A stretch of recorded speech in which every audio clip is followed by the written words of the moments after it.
continuing with the session which we have left. That was linear regression. That means simple linear regression. So the difference we have seen yesterday, that what was the difference between the simple linear regression and multiple linear regression. In today's session, I'm going to elaborate the test with the help of SPSS. So for the same, I'm going to take a example which I have taken yesterday, that we are going to compare a HbA1c, which is a numeric variable which indicates the diabetic status of the patient. It's a numeric variable, and the second variable will be MET-HR, and MET-HR here I'm representing as a physical activity in terms of number of hours. Data will be added in terms of number, and we are finding that how many number of hours the person are doing exercise in a week or in a month. So for example, we'll take as a week. So what the null hypothesis says that as the number of hour in physical activity increases, the level of HbA1c should decrease. So we are going to get this, that means A is increasing, B is going to decrease. So we should get the negative correlation for the patient. For our study to be benefited or patient to be benefited, we should get a negative correlation here. So by taking these two examples, I'm going to illustrate this test, and here you see that till step number 6 nothing is special, that we have to click on somewhere, right? At the step number 7 we have to customize the model as per the need of our project. That means what kind of data we have received, according to that we have to customize the software. For that, what we have to do, we have to set the outlier, and software called SPSS is taking outlier plus minus 3 as a standard deviation. For example, this I have discussed in the previous classes also, that what is the meaning of outlier. So whenever you are going to fit the model, so software is taking this value plus 3 or minus 3 as a standard. That means by default. If you want to change, you can change, but as we are taking a 95% of confidence interval as a default for the academic research, in similar we will take the outlier as a plus 3 or minus 3 as the in the linear regression. So what it means? It means any data, either in case of HbA1c or either in case of MET-HR, physical activity, where the standard deviation is more than or less than 3, we are not going to add that particular patient into the statistical analysis. That deviates from the measurement of central tendency. That means deviate from the either mean or the median. So we have to set at a step number 7. After that we can click, and these are some coding which we don't have to bother. Just we have to remember the name, that there is a two type of standardized value. One we used to call as a residual, and one we used to call as a predicted. So while plotting the graph, obviously we have to plot the graph in linear regression, and while plotting the graph, standardized predicted should be kept at x. That means you have a x-axis and y-axis of the graph. So standardized predicted value you have to keep at x, and standardized residual you have to keep at a y. So these are just coding, not that much important. If you'll do some sort of mistake here, what will happen? Graph you are not going to obtain, but it is not going to affect your test. So we'll see that how to apply the simple linear regression. We have to click on the analyze on the top, then we'll click on the regression. So regression is the command for the simple linear regression. So under the regression we'll get this window, and we have to click on the linear. So as we'll click on linear, we'll get this linear regression window. So as you can see that what kind of option we are getting here, we are getting a dependent variable, close कर दो. We are getting a independent variable window and few things. That means we can do the multiple things which we want further. But we at present we'll not go for this one. We'll go for only dependent and independent. So as you know that our dependent variable is HbA1c, so we'll move the HbA1c to this side, dependent variable, and physical activity is the independent variable. Now why I have called the physical activity as a independent variable? Because what we are trying to find out, we are trying to find out that if person is doing a more exercise, either it is going to affect the HbA1c or not. So the variable which is going to be affected, that will be called as B, or dependent variable. So and this will be called independent variable. So this is the step number 7 which I was discussing, that where we have to add the estimates, and this we can get after going into a option called statistics. Once you will move the variables, you have to click on the statistics.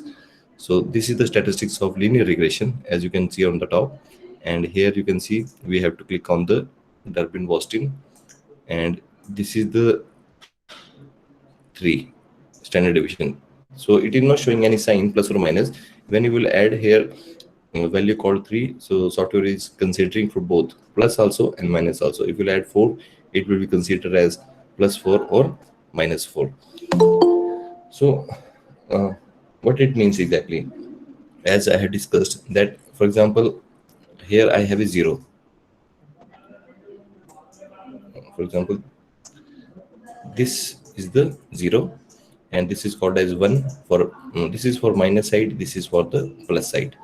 We have 1, we have 2 here, we have 3 here. So the data range of 1 will be what? Data range of 1 will be this much. Any data which is having a standard deviation 1, either on minus or either on plus, the range will be this much. For data having standard deviation 2, the range will be this much. For example, here we have 2. Okay, and for the data which is having standard deviation plus 3 or minus 3, range will be this much. So any person who is having a SD, for example, here, either on the plus side or either on the minus side, that we are not going to include in the study.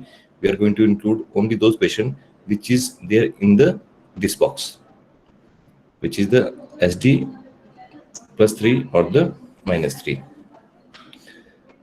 So like this, we are going to set the outlier by this particular window, and after that we have to go to the plot. There is an option called plot, second option, and as you click on the plot, you are going to get these commands, and by clicking on these commands, you can see we have a standardized residual and we have a standardized predicted. So as we have discussed, we will add the ZPRED into X and SRE into Y. So these we have to remember. So even I don't remember these commands of the SPSS. So what I used to do, whenever I want to apply a linear regression test, I used to refer this particular slide, that out of these 7 or 8 code which was given as a dependent list for drawing a plot, so which should be added on what axis. So I used to refer this particular slide for the same. So just you have to remember also that which one should be kept where. So once you will choose these things, you can click OK. You are going to get the results of the SPSS linear regression. So what we are going to do, we are going to discuss the tables and the result what we are getting after applying the linear regression. That we are getting more than 6 to 7 tables whenever we apply the test for the linear regression. Either it is your simple or either it is your multiple. But out of those 6 or 7 tables, what are the data we should take for the research point of view for our thesis if we are writing, and if you're writing a research paper, then what we have to add. So first table is the variable enter or remove. That means which two variable you have taken for the test. The name of those two variable you are going to get. That met hr is the independent variable, and dependent variable is your HbA1c. That what the first table is showing. Second table is the model summary that shows now this is the value of correlation which the test which we have applied yesterday, the value of correlation, and you can see the value of R we have got 0.78.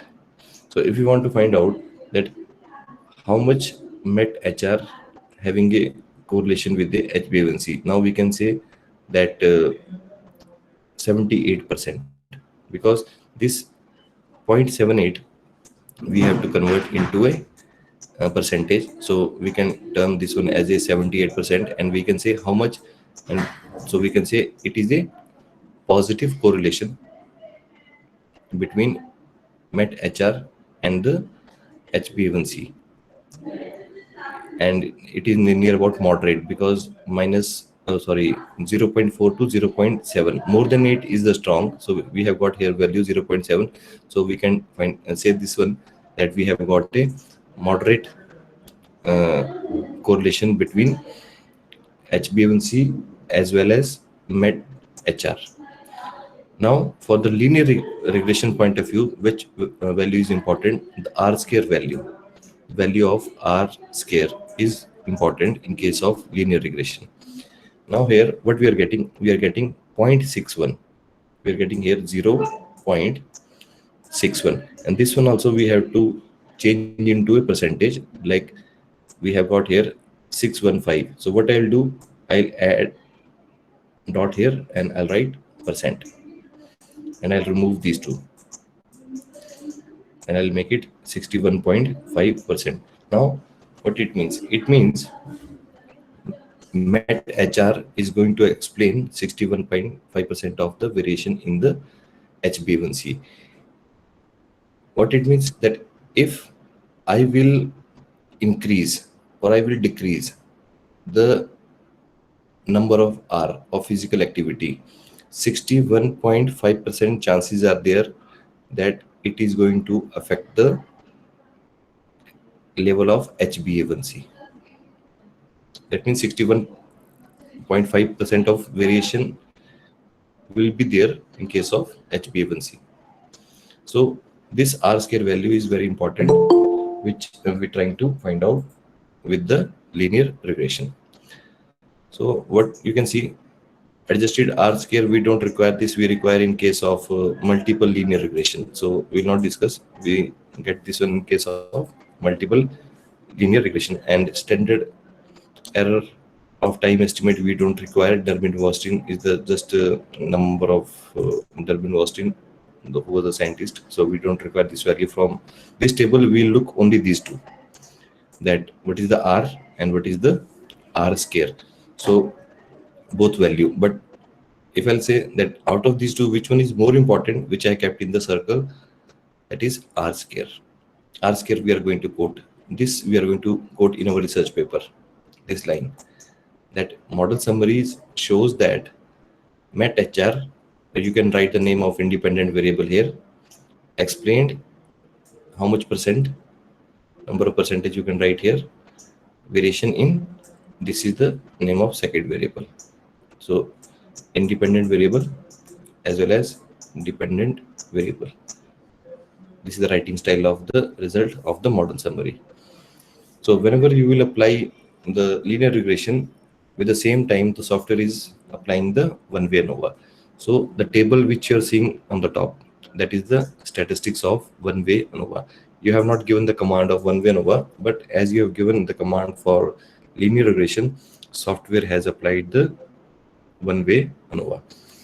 Now, from this table, we are not getting here within or between, like we have got in case of actual ANOVA when we are doing the parametric test. But instead of that, we have got the regression and the residual.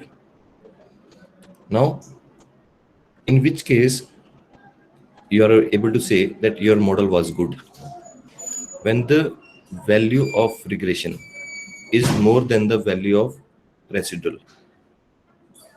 If you find the example like this, you are able to say the model is good. Here also I have written ANOVA table indicates that how was your model. That means, for example, if you are getting very less variation here, so it will be proven that the model is not good. That means you do changes in number of physical activity, number of hour of physical activity, it is not going to affect the HbA1c of the patient. But if it is going to, if independent variable is going to affect or able to do the variation in the dependent variable, then the model will be called good, or model will be called fit. Clear? So how to find out that model is good or not? We will see the value of regression and the residual. Now standard says what? Standard says the value of regression should be more than residual, and you can see on the table the value which we have got. The value of regression we have got, that is 20, this one 20, and value of residual is 12, and you can see that 20 is more than 12, and so we can assume that model is good. And here also we are getting a very significant value, 0.001. So from this table, what we'll write, we'll just write about the model, that our model was good or not by seeing the results of one way ANOVA. So from this table, how to write the results we are going to do, we'll write ANOVA table indicates that the model is good because sum of square of regression, SS of regression, sum of square of regression, which is 20.23, this one is more than the residual. So we are not discussing exactly that what was the value of residual here. If you want, you can write in the bracket. I have not written. I just written that my regression value is more than the residual, and I have given the value of regression, not the residual. And this is the writing style of ANOVA. You know already that what is the meaning of this one. This one is the degree of freedom, and this 56 is the degree of freedom for, this is for regression, this is for residual. 56 is for residual, 1 is for regression. This is the value of f, and this is the p value. Okay, so we have got this. Now coefficient table, this is the very important in case of the linear regression, and we used to call as a main table of the linear regression. Main table of the linear regression. This table shows what?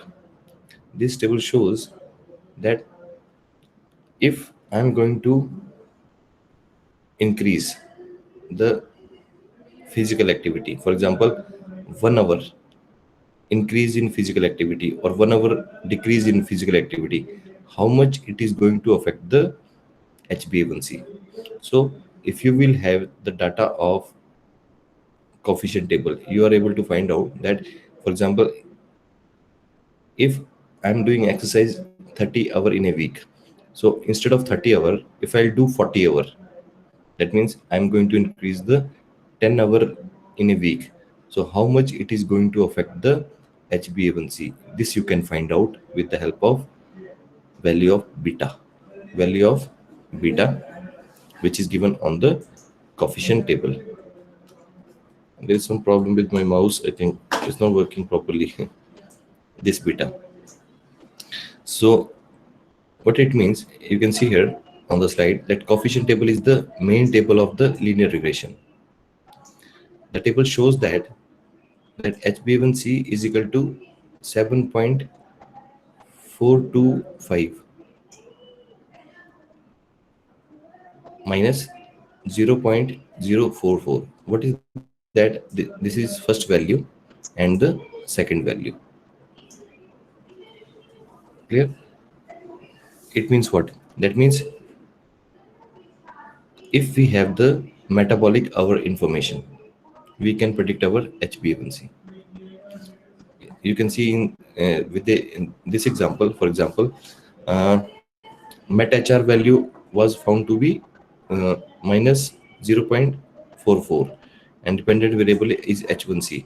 So you can assume in such a way that if you have a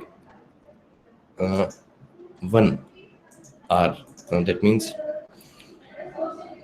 I'll write pen. If you have 1 hour of physical activity will be equivalent to minus, that means dependent variable value is going to be decreased. For that I'm using a icon minus 0.4. How much is the value? 44, I think, na? 0.44, 0.044. So 1 hour, 1 hour of physical activity is equivalent to minus 0.044 of the HbA1c. That much, this much value of the HbA1c is going to reduced if you are going to increase the number of hour, 1 hour of the physical activity, because we have got a shape like this. So one is increasing, so second value is decreasing. So which one is decreasing? This one. That one is the HbA1c. Clear? So that this beta value will be quoted here for the MET-HR. Now, this was the case diagnostic table. This is not that much important, but SPSS software will let you know that whenever you have fixed the outlier on standard deviation 3 plus or minus 3, then which one was the patient or which one was the case whose standard deviation was more than plus 3 or less than minus 3. So you can see here that we have run around I think 150 patient in this case, or I think I'm not sure how many patient was there. I think 150 or 90 out of these two. We can open the sheet 2.4 and 2.4, 2.5, which one we have used. I'll just try to find out. Yeah, we have used a data set 2.5. So if I'll open the sheet 2.5, we will able to find out that patient number 44 was the one whose value was very less. That was 4.4. Actually, all the other cases were having the HbA1c level near about mean. For example, if the mean was found to be 6.5, so value will be around, for example, 5 to 7. It will be somehow closer to the mean only. But here you can see that case number 44 was there, whose standard deviation was found to be minus 3.4, which is more than our cutoff point. So due to this one, what has happened? Software has excluded this particular case number 44, from the study, and this was considered as a outlier and was not included in the statistical calculation. So for example, if by mistake you have added any wrong value, for example, you want to write a value of the HbA1c of the patient 4.44, and instead of 4.44 you have written 14.44. So software is going to identify that which one is the case which is uh, not like other cases. For example, if you have any case which is very differentiate as compared to others, so software is going to find as a outlier. And this is the last table, but we are not using this to um, taken as a, for example, the main tables of the linear regression, because whenever we will apply the test, the software is going to generate the multiple tables. So this was the last table, not that much important, but still we have to discuss that what we have. So out of this multiple value which is given by the software, I have uh, marked 3 value that predicted standard residual and the Cook's distance, which is having some importance in your project, in your research. Now, what this predicted value means: the mean or standard deviation for the predicted value HbA1c, it is going to software is going to let you know that what was the predicted value.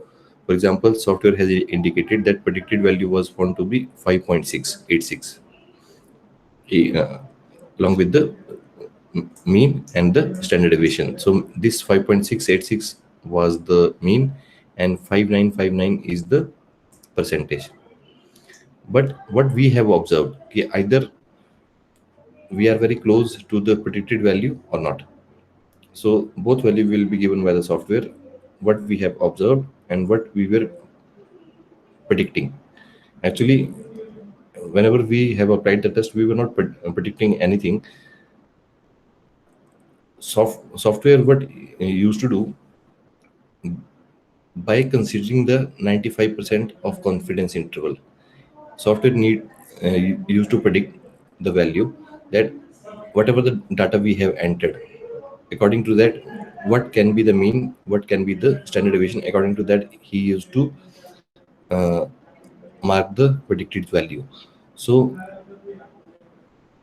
two or four value we are going to get, that what we have observed and what we are predicting.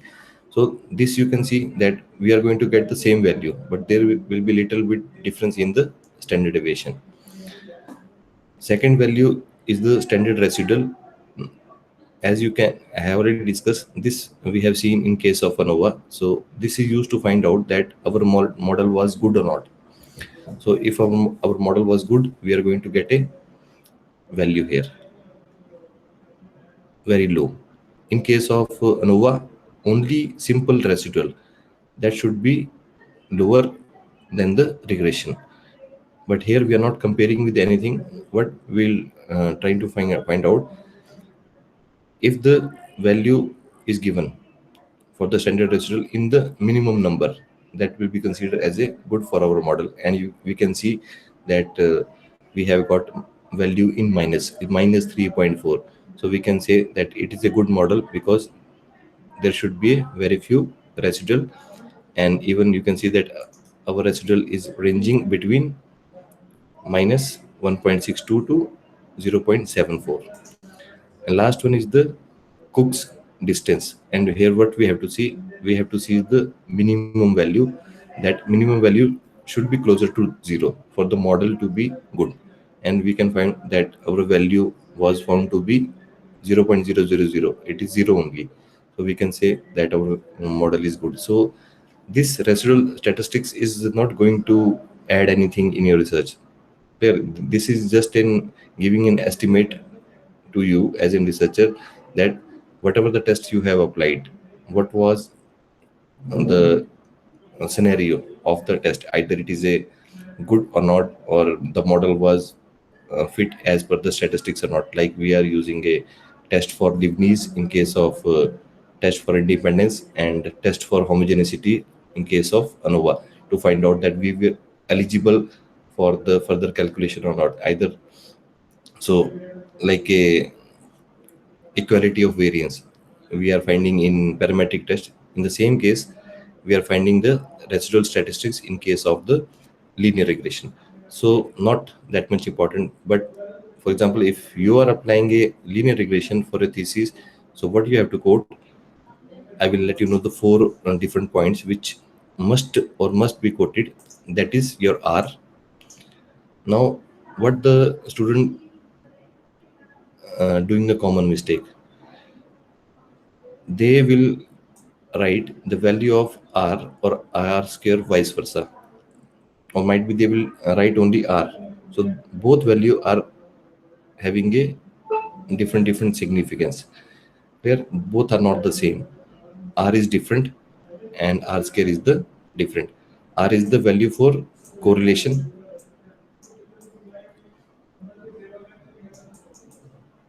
and R square is the value for the linear regression. R square is giving what? It is giving a variation. It is showing that how much variation can be occurred between A and B. But only R is giving what? R is showing that how much A is associated with B, how much correlation we are having between A and B. This will be proven with the R. But if I'm going to increase the value of a, how much it is going to affect, this will be represented by the r square. So both values are different, but it can be changed into a percentage. Like I had, like previous time we have added this one 0.78 to 78%, and to r square 0.61 we have converted into 61%. So both can be converted into a percentage. On our table will let you know, like a standard, that your model was good or not. If your model was not good, you cannot predict the coefficient, that you cannot predict the uh, 1 hour of physical activity is equivalent to how much of HbA1c, which you have got from the value of beta. This you cannot predict if you are going to stop here. For example, in which case you are going to stop, if for example if we have a 20 at bottom, 20 will be written here and 12 is written here. So we can say that model is not good. The value of regression should be more than residual for the model to be fit, and the significant value of the ANOVA table should be significant. If this is found not significant, we will stop here. We will not predict the value and we will not write the result of the coefficient test. If everything is okay, we will proceed to the coefficient, and from here we have to quote these two values, that constant was found to be significant, and MHR is going to explain that 1 hour of one value of HR is going to explain minus 0.744 of the 0.744 of the HbA1c. So this value we are going to quote. The next table is the case-wise diagnosis. Here we will try to find out, for example, it is possible that I have got only one, and in some cases you will not find any case number here, or might be you can get more than 10 to 15 cases. So what it means, you can write in the thesis that case number 44, case number 54, case number 117, case number 250 were found. Whatever the case number you are getting here, you can quote in the wording. Like I have written here that case number 44 was found in outlier. And even once you can check in your data set also that why you have got the outlier. It is due to an error, or you have actually entered the data which software is displaying to you. For example, here I'm getting a value of 4.4 HbA1c. So it is actually 4.4, or by mistake I have entered this value. This you can find out. And this one, residual statistics, is the eligibility, something like that, so not that much important, will not discuss. This is the graph which we have got. For example, we are going to get the histogram along with the, whenever we will apply the simple or multiple regression, we will get the normality distribution also. And we can see that data is not even, we can say, not even the bell shaped curve, or even it is not the exact data squared, it is in between. So in this case what we have to do, we have to find out our result in terms of the uh, by seeing the value of skewness, or by seeing the value of the kurtosis we can find.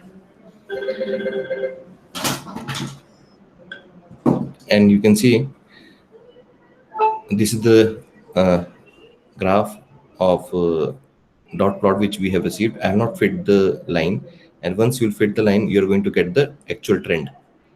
And you can see that if I want to find out that what is the trend in this graph, so obviously I'm going to get a this line, like this line will be there for the HbA1c and the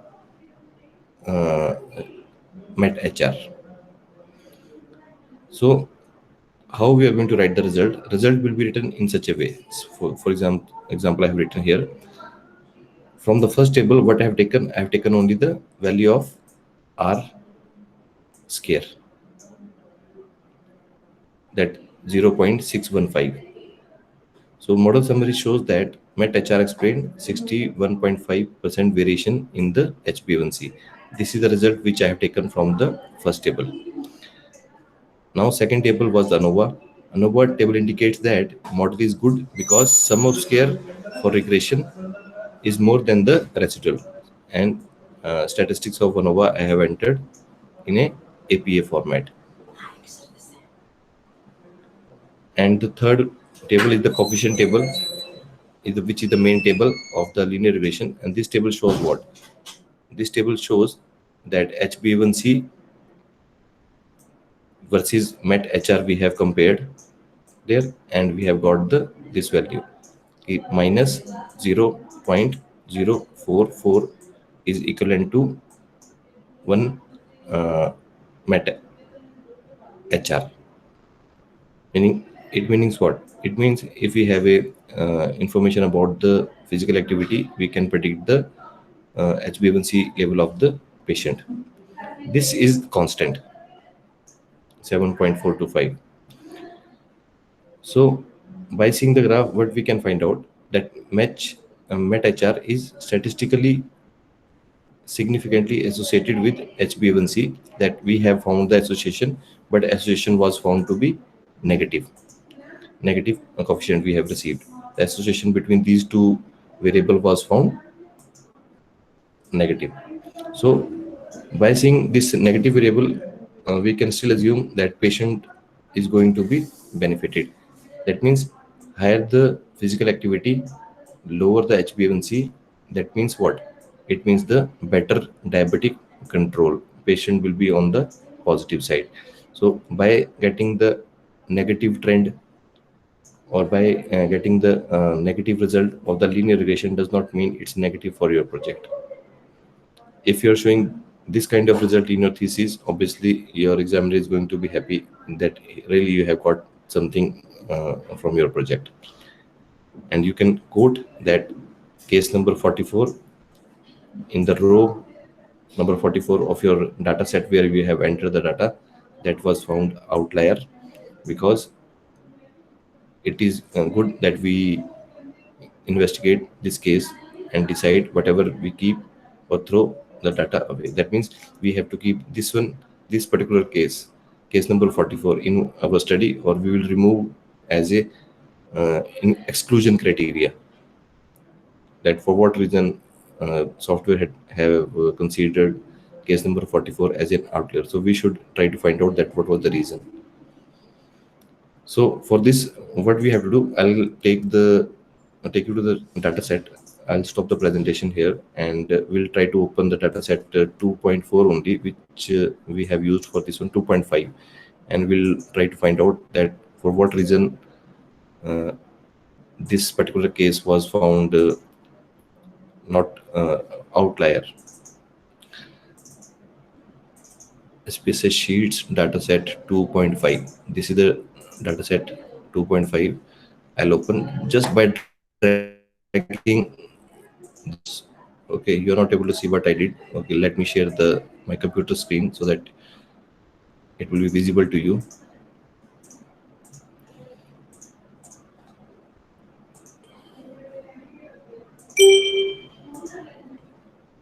This was the, I think it's visible.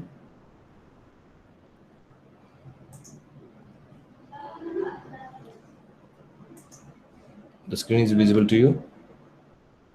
Yes, what I have opened, why I can't see on my system.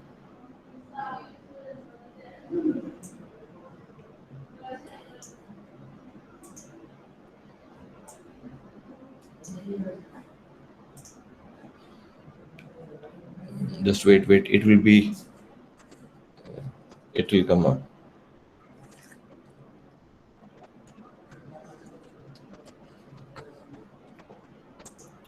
I have another system in front of me, and I can see that what you are seeing right now. So I'm not finding the screen which is there on my laptop. Let me check. Wait.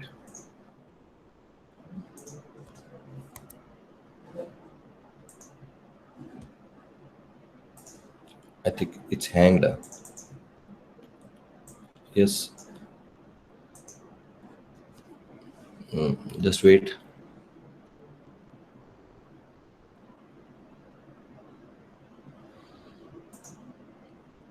Now I have opened the SPSS.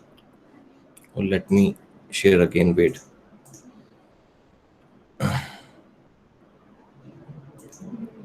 I'll stop presenting. Okay, I'll share again my entire screen.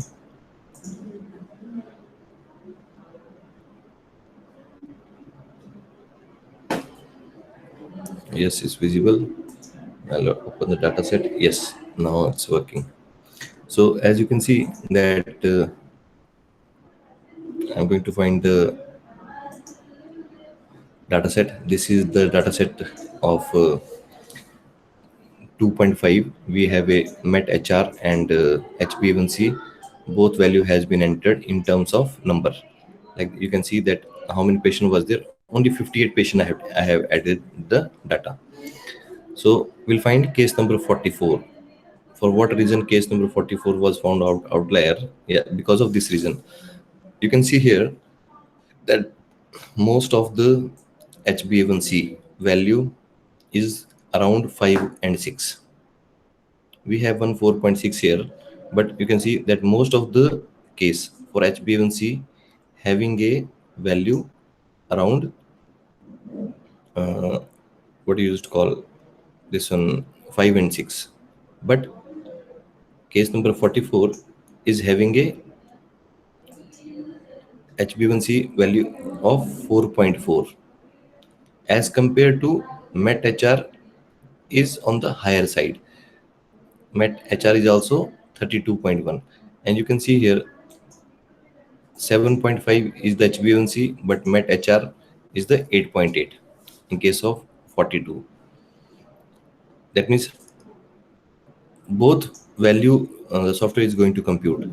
If one value is deviating from the mean, that it will not consider as a outlier. It is going to add the sum of the both variable. It is going to consider met hr, the same time it is going to consider the hbA1c. So because of these two values, that hbA1c is little bit low as compared to other participants, whereas the value of met hr is 32.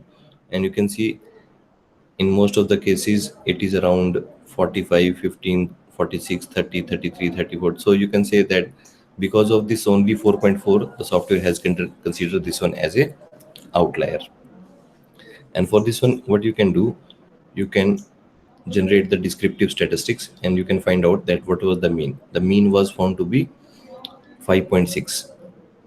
So you can assume that 5.6 is the mean and 4.4 value is so much far from the mean. Because of this reason, the software has considered that case number 44 as a outlier. Even you can check the mean of this also. This is the my data set, old one, data set 2.5.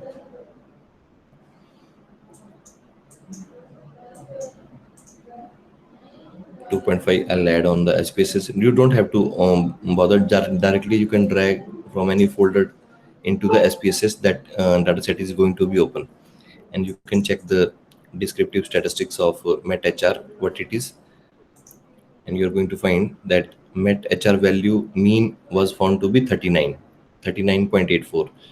So case number 44 is having a value of I think 31. So not that much deviation in case of met hr. I think because of hbA1c only, the software has kept that particular case number 44 into a outlier, because this is 32, mean is 39, because of this 4.4 only, I think. So like this you are going to get that by mistake uh, you did. For example, now what we will do, we'll add the value. For example, to case number 3 I will add 15. It's very for example, I want to type here 5.4, but instead of that by mistake I have entered 15.4. So now I'll apply test for linear regression. We'll see that what we are getting. We'll go to regression, we'll go to linear, and HB1C is the dependent variable, MET-HR is the independent variable. We'll go to statistics and we'll click on Durbin-Watson case-wise diagnosis. We'll keep standard deviation 3. This one as a 3 only. Continue. We'll click on prod, ZPRED into X, RSID into Y. I'll click continue and OK. So this is the result we have got. Now you can see by changing, instead of 5 I have made 15. So how much difference we are getting now? R scare, sorry, value of R, we were getting 0.78. Now this has been reduced from moderate to mild, we are getting 0.26. And here you can see we were getting 61%, now it has reached to 7% only, we are getting 0.72 instead of the 0.615. Instead of 0.615 we are getting 0.072, very less value. And here you can see ANOVA table is significant because it is less than 0.05, but here you can see now residual become more as compared to regression. So we can say this model is not good. So by just changing one value, what you are finding, we are finding the opposite results. Clear? But still we have got a value of beta, and it is showing minus 0.239. And you can see here case wise diagnosis. Now case number what? Case number is 3, where we did the value and value was 15.4. This has not been added into a what? Statistical calculation. That means calculation was conducted without case number 3. So whatever the data we are getting here, for example, we were having a 58 case. So now whatever the results we are getting here, we are getting a results of only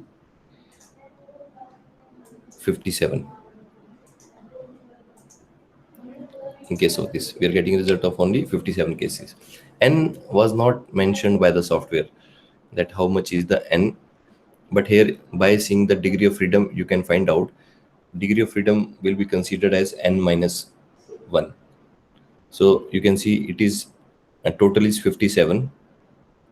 So 58 was the total number of patient in the sheet. So N minus 1 we are getting here 57. So by seeing this degree of freedom total plus 1, you can find out that what was the sample size. For example, if ANOVA table has been entered or given in the other research paper and they have not mentioned that what was the sample size of their study, you can find out with the degree of freedom. What you have to do, you have to add 1 in their sample size. And we can see that this is the chart we have observed. And if I'll click on this one, now this is the case. Why I have got a graph like this? I have added a 15. So that case number 3 is given on the top. This is the one case number which is given on the top. Clear? And you can click on the linearity, yeah, so that we can find out that how what kind of linearity we have got. And you can see that this kind of graph we have got. So even you can modify that. For example, if you have a like this one case in your study, so in that case, how to modify the graph so that that can be excluded from the graph, and you are going to get a data which is given between this line 2 or line 4. For that you have to adjust the scale. You can go to the property of the graph. For property, what we have to do, there is a sign, this white color sign, which is written along with X and Y. This is X and Y. Along with that, this white color box is there. That is the box for the show property. Now it is showing the property of what? It is showing of the property what you have selected. At present, I have selected this dot. So it is showing the property of this particular dot. So we'll not go we'll click on the value labels, that -2, 0, 4, 6, 8. We'll click on this and we'll try to find out the property here, and we can go to scale. In the scale we can change the maximum, and you can see that this dot is between 6 and 8. So you can change this one to 3, because you can see that maximum cases are less than 2 on the height, less than 2. So you can take one more, okay, that we will minimum is -2 and maximum is 3, and increment of, we don't want 2 2, we'll take the increment of 1. 2 2 means what? That we have 0, and after that we have not got 1, we have got directly 2 4 6 8. So if I make the major increment of 1, so we'll get the value 1 2 3 4 5 6 7, like this. So you can apply, the graph is going to change, that dot will remove from the graph, and you're going to see, now you can see we have a 0 here, 1 2 3. Now we don't have the data. So like this you can modify the graph by changing the scales which is given on x-axis or the y-axis. Try to find out that your data belongs to what range. So try to make the scale between that particular range only. So as I have discussed earlier, that this graph is not ready for the research point of view, for the communication in the research paper. We have to modify. For that, what we have to do, we have to double click on the graph, we'll get the properties, and we'll delete that. We don't require this r square value, so that can be removed from here. You can delete the r square value, we don't require, and go to our outline. Now outline has been chosen, now it has turned blue color. You can go to property and fill it with a no color, that we don't require any outline. This one, inside color, we don't want the color which is given inside, we don't require that color also, and even the color inside the graph we don't want. We will make it transparent. Now these dots are not visible, so what we do, we'll change the color of this dot. Even we can change the size can be reduced to 3, and fill color we can make it black. Okay, now it is visible. And this line which is given for the linearity, that you require in dots or in what, and what will be the size of that line, that you can adjust. Now line is given in dotted color, but it's not showing because of this transparency. And you can change the font size, even the font number, that Times New Roman 12 you can make, and you can click continue. So now graph is ready.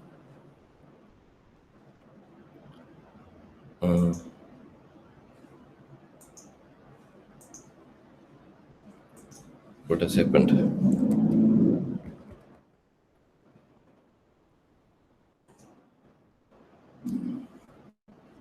See, as I will click, it will close the window. So you can see the difference, that how I have modified the graphs. Then same method you can opt for the modification. And one more thing I just want to suggest, that do not arrange the size of the graph. For example, if you have made any graph, I'll just make one more, that will make a scattered plot only of age of the patient versus blood pressure systolic. Like this only we are making a simple graph.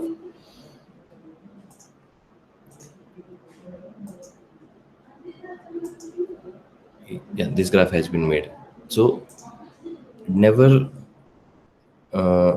change the size of the graph in the MS Office.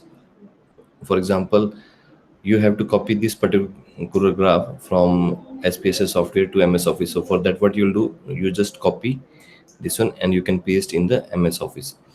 So whatever the size you require of your graph, that should be made, or that should be decreased or increased in the SPSS only after keeping the graph in the MS Office Word document, or in any other, in Excel, whatever the document you're using for writing. There you should not change the scale of the graph, because I'll let you know. Now here you can see that title of the graph is written in one line. As I will decrease the size of the graph, it is going to manage everything. For example, now you can see that title is given in two lines. Now you can see x-axis scale we are getting 20, 40, 60, 80, and down scale we are getting 140, 60, 180, 200. And if I'll increase the graph, automatically it is going to adjust the scale, and automatically it is going to adjust the formatting of the graph. So how much big graph you require, whatever you are seeing, that will be equivalent to 100%. We have not zoomed the graph here right now. Whatever you are seeing on the screen, that will be considered equivalent to 100%. So this is the actual property of the graph which you are seeing right now. So how much big or short graph you want to keep in your thesis, that you have to make here only, that I need a this much of graph, or I need a graph which is given in the vertical order like this. So then once you have finished the formatting of your graph, then you can copy the graph and take into the MS Word. Just copying the graph and then managing the size of x-axis, y-axis, you can't do in case of the MS Word. So what will happen? The scale is going to be disturbed. The actual scale of the graph is going to be distorted. So if you do the same which I have recommended, you are not going to get any, what you used to call, rejection for your research paper, or the any sort of rejection from the journal houses that graph was not made as per the guidelines or whatever. So for adjusting the pixel also, you can just click on this, go to property and go to scale. See, each journal guidelines will let you know that what will be the height and what will be the width. For example, they have recommended that height of the graph will be 5.5 and width of the graph will be somehow 6.5. So here only you will adjust like this. It has now it's 5.5 or 6.5, and resolution will be 300 plus. So remove this maintain ratio. If you click maintain ratio, it is going to rearrange. So for that, what you can do, change the size of your chart by changing the aspect ratio, 5.5 or 6.5, whatever is recommended in the journal's guideline on, or in the research paper guidelines, you can follow and you can manage. So once everything has been done, then directly copy the graph or copy chart and paste in the MS Office. Then you can close the window. See, each time I'll close, it will close the whole output viewer, and it will ask me to save the graph somewhere. So what I have to do, I have to save the graph in a particular location. So I don't want, I'll just remove, and this, see, directly you can save. Just go to file and go to save as. Save as, here you can see you will have a multiple options. Save your file in SPV, that is the format for the graph. It will be open in the any editable software. For example, if you want to open in Paint, it will open in Paint. If you want to open in PowerPoint, it will open in the PowerPoint also. Just click. So what you're saving, you're not saving the exact picture of the graph, you're saving the whole window of the output sheet, where might be few results will be there on the top, and where you have adjusted the everything about margins and aspect ratio of the graph. That particular window you are saving, not the exact single one picture. So if any, for example, journals is sending a query to you that you have to modify the graph, and if you have a picture saved in SPSS format, so directly you can click the picture and you can change the aspect ratio or whatever the resolution or color the journals want, that you can change. And if you have just saved the picture and after that you're trying to modify, so it is very very very difficult to change the aspect ratio, change the color, change the resolution of the graph once picture has been saved. So that editable file which you have made in SPSS, that is required for do the further modification. Now you see my system is hanged, I have to force quit, then only it will work. It is asking me to save the file in the repository, nothing is going to happen because it's a heavy software SPSS. Let me do, okay. So I can't do anything. Okay, we'll switch to the presentation and we'll take the topic which we are doing. I just want to introduce another test, then remaining we'll do in the next class. Yes. Yes, so till here we have finished that simple and the multiple linear regression.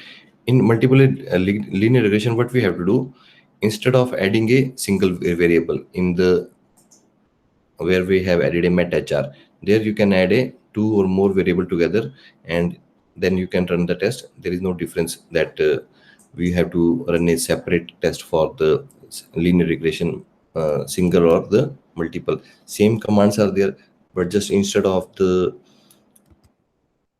independent variable where you have added one, you can add more variable, then the test would be called as a multiple linear regression. Clear? The example I'm going to show you in the case of GLM, and even the name of the test we used to call general linear model or GLM with the linear regression. That means this GLM term or called general linear model terms comes for the very advanced test where number of variable will be more in case of the independent variable and in case of the dependent variable. So whatever the test we have studied so far, for example, 4 tests under parametric, 4 tests under non-parametric, all those were having a one variable under independent and one variable under dependent variable. Might be if variable is category, then category can be more than 2 or more than 3 in case of ANOVA or in case of Kruskal Wallis. But overall, if you see, then variables will be only one. That we are comparing HbA1c with systolic blood pressure, we are comparing BMI with the weight, or we are comparing weight 1 with weight 2. So both the sides, one variable was there. So if you want to run multiple variables together, instead of applying 3 to 4 different tests, so in that case what we used to do, we used to go for the term called GLM. We used to call general linear model. In short term, we used to call this one as a GLM. Basically, it is what? It is a group of statistics that taking linearity between two set of measurements.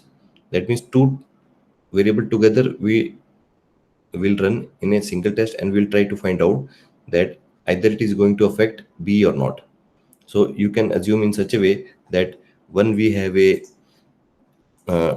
naught, something like this, that we have a and we have a naught, and both are causing B. And we will try to find out that A is causing B or not. So in this case, what we have a and we have a naught, or we have a A1 or we have a A2, this like this. And we're trying to find out that this is more responsible, or A1 is more responsible, or A2 is more responsible. We want to find out. And overall also we want to find out that A is causing B or not. So in this case we can run the test called GLM. So under the GLM, we don't have a only linear regression. We have a advanced version of ANOVA. We have a advanced version of ANOVA that will be called as ANCOVA. We have a MANOVA. We have a test called MANCOVA. So as one term I'm going to add, one word I'm going to add in the test, the name of the test is going to change. So for example, I'm writing a term called here. You can see that what is the difference. Then one will be called ANOVA. This is the one which we have already applied, ANOVA. As we will increase the number of variable on the dependent side or the independent side, the test is going to change into ANCOVA. Now, what is that? ANCOVA is the advanced version of ANOVA itself, but containing more number of variables. And if we want to go more advanced version of ANOVA, we can say the test is ANCOVA. For example, if I want to give a ranking, that in statistics, which is the test which is having a so many options, or which will be considered as a highest test. So I will say the rank 1 will be given to MANOVA, rank 2 will be given to this one, rank 3 will be given to ANCOVA, and rank 4 will be given to ANOVA, based upon the number of variables, that how many variables we can run together in a single test. So this test will be called MANCOVA, that is multiple analysis of covariance. What we are doing, we are adding a C. And you can see that in two terms, that what is the difference between the ANOVA and this ANOVA and ANCOVA. We have added a term called C. Now, what this C stands for? This stands for the covariance. Covariance. In ANOVA, we were doing the analysis of only variance, but here we are doing the analysis of the covariance. And what this MA stands for? M stands for multiple. That we are not bothering, or we are not only switch to a single variable. We want to run a multiple variable together. Then we'll add the M at starting. So test will be called MANOVA, and when we will add the C in MANOVA, then test will be called MANCOVA. So 4 different tests are there which we have to study. One is ANOVA, second is ANCOVA, third is MANOVA, and fourth one is MANCOVA. So 4 tests are there. These are the name, that ANOVA, the higher version is ANCOVA. Then we have a MANOVA, and higher version of this one is we have a MANCOVA. So it is very students used to get confused between these 4, that how to differentiate. So for this, I used to refer this table. For example, we have independent variable and we have a dependent variable. So how to follow? The method is the same. When I have written numerical, it is a numerical variable, and when I have written categorical, it is a categorical. Now see, for ANOVA, what we have, independent variable is single numeric. That means you can run only systolic blood pressure. We want to compare systolic blood pressure with 3 different category of BMI. So that means multiple categorical variable are there. So BMI which we require, it should be at least having a 3 category. But this BMI, if we want to compare with multiple numeric variable, see, we don't want to stick only with systolic blood pressure. I want to add the Diastolic blood pressure also, I want to add the fasting blood sugar, I want to add the random blood sugar. Four variable together I want to run, and I want to compare the BMI. I don't want to run four time ANOVA. One with systolic blood pressure with BMI, one with diastolic blood pressure with BMI, one with fasting blood sugar, one with random blood sugar. All the four numeric variable I can run together, and I can compare with the BMI. So that time test will be called this one, MANOVA. When I want to keep this one, for example, not only BMI, I want to compare these four, but BMI, and I want to keep also one more categorical variable, for example, gender. So this side we will have a four variable, and this side we have a BMI along with gender.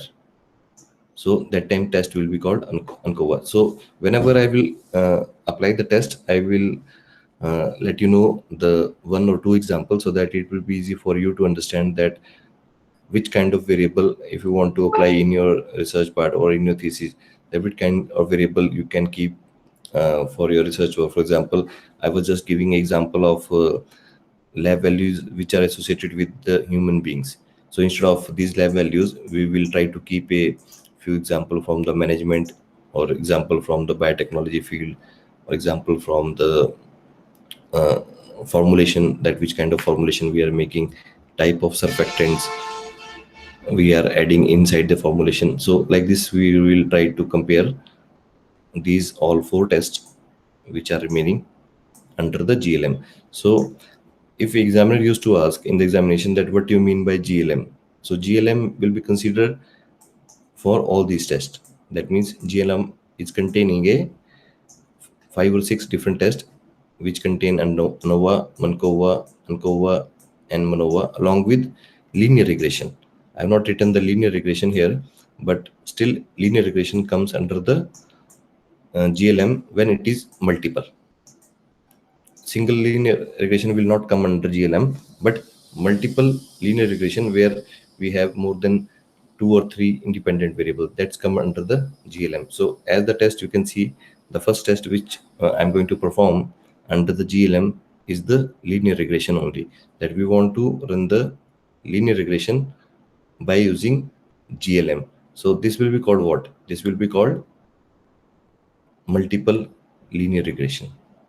So for the same what we did, this will take tomorrow, but I'll just introduce you the test that what kind of situation I'm going to add. A study to determine factor that were affecting systolic blood pressure amongst 75 adults. So dependent variable is what? Dependent variable we have one, and as per assumptions of linear multiple linear regression, dependent variable should be 1. So I have a 1 dv, but independent variable should be more than 1. So what I'm doing, I'm taking age, and second is the calorie intake along with the physical activity. So physical activity I'm taking as independent variable. Second variable will be the age, that will be considered as factor, and third one will be the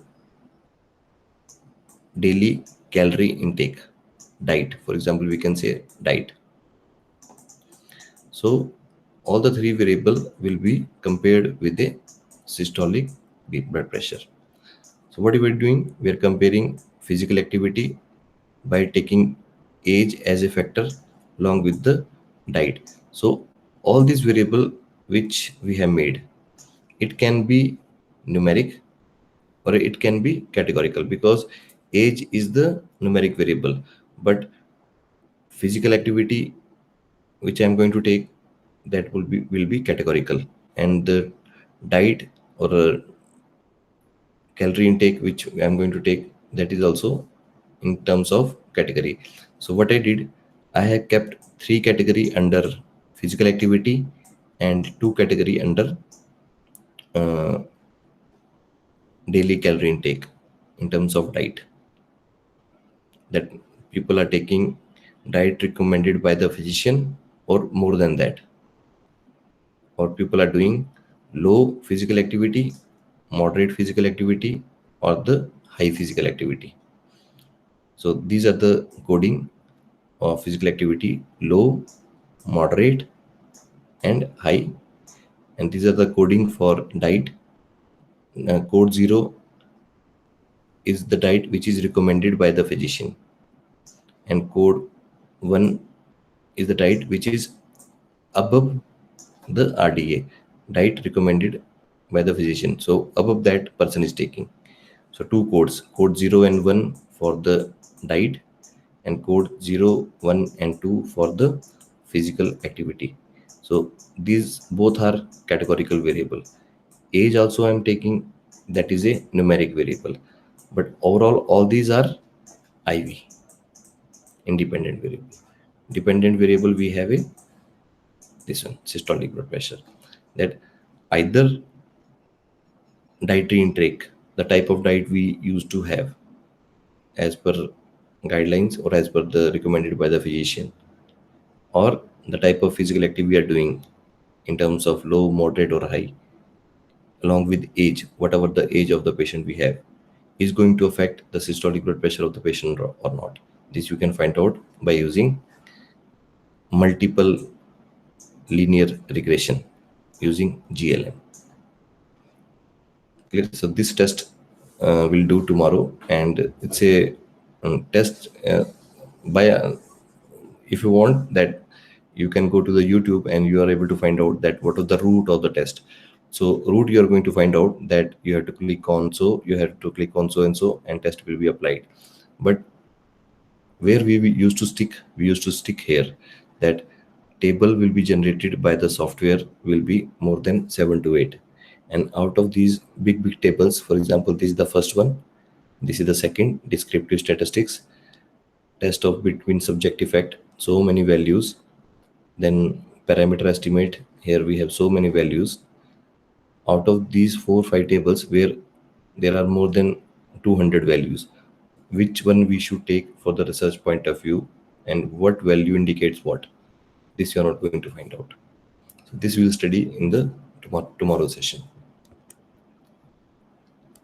Any person is having a query for the linear regression for simple, I'm happy to take. I'll just see the chat box, either we have anything or not.